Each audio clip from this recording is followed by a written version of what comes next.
Hello, I just want to title this video Before You Disassemble Your Ruger sp101. I just got this today, used.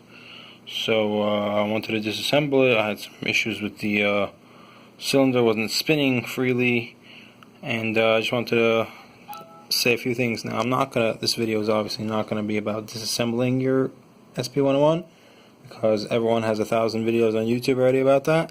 So that's not what this video is going to be about. It's just going to be a few pointers before you disassemble it. So the first thing is in the grip.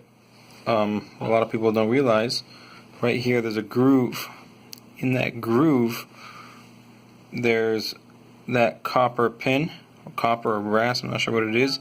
It sits right in that groove. And that's important because when you disassemble your spring assembly, your mainspring from the inside of the grip, so that is what prevents your spring from springing out of the place and relieves the pressure and allows you to actually take it apart. You don't actually need to go find and hunt down a nail or whatever like a lot of people seem using. Another thing, that on your cylinder it's actually quite hard to get to the soot that's inside there. So what I like to do is you stick it on and you spin it, and then you can wipe off from the this rod over here. You can see I did that quite a few times. I got all that soot off, and I'm not sure if you should put oil on here or not. A little bit, just a tad, should be good enough. And this is the most important thing.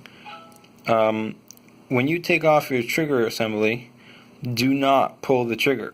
If you pull the trigger while it's in a disassembled form like this, then what happens is there's a detent right under there.